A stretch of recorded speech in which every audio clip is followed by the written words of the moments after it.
Assalamualaikum warahmatullahi wabarakatuh. Perkenalkan, nama saya Hisma Ainun Fadila. NIM saya 4130019011. Dari Prodi S1 PGSD Universitas Nahdlatul Ulama Surabaya.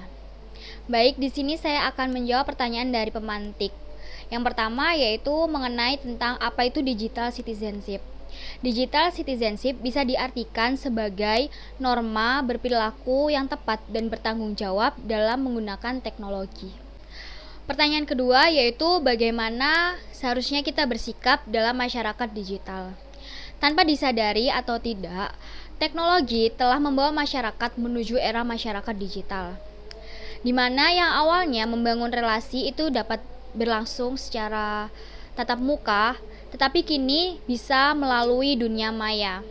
Selain itu, kita juga dapat menghasilkan sesuatu dari media sosial. Dan ada pun juga sikap yang harus kita perhatikan dalam menggunakan media sosial, seperti berperilaku, berpikir, dan berkomunikasi dengan baik agar kita tidak gampang terbawa emosi atau terpancing dalam suatu masalah yang sedang terjadi. Baik, pertanyaan ketiga yaitu bagaimana cara kita menjaga keamanan dalam dunia digital.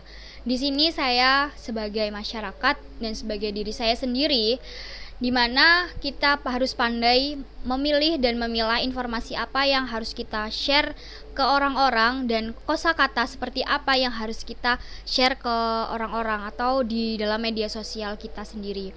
Karena tidak semua orang bisa menangkap informasi yang kita berikan. Ada yang bisa menangkap dengan baik dan ada juga yang dengan tidak baik gitu. Jadi sebisa mungkin kita memberikan informasi yang jelas, yang menggunakan bahasa yang dapat dicerna dan dimengerti oleh semua orang.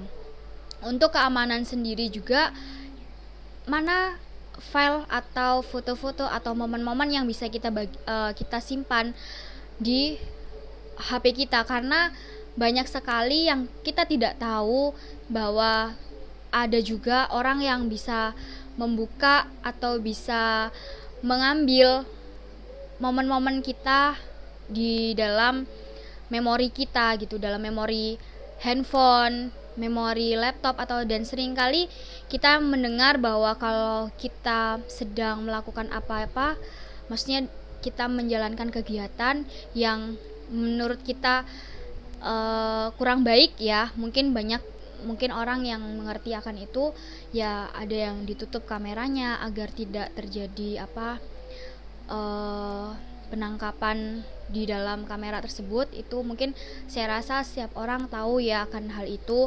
Nah, itu bagaimana kitanya harus menghati-hati dalam menyimpan sebuah file ya kan, karena kita pasti tahu banyak orang-orang di sekeliling kita yang pandai dalam teknologi tersebut gitu. Baik, pertanyaan yang terakhir yaitu etika apa saja yang harus kita miliki dalam berbelanja online. Yang pertama yaitu kita harus bisa memilih barang yang sesuai keinginan kita, terus melihat komentar di kolom komentar platform tersebut atau produk-produk tersebut, apakah itu baik atau tidak.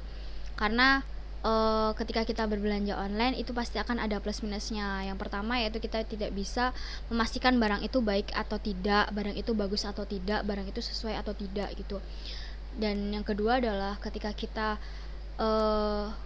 komplain atau tidak sesuai dengan barang, tidak sesuai dengan foto atau tidak sesuai dengan pilihan kita, ya kita bisa komplain dengan secara baik, secara bicara dengan cara yang baik agar kita bisa dilayani dengan baik juga, seperti itu.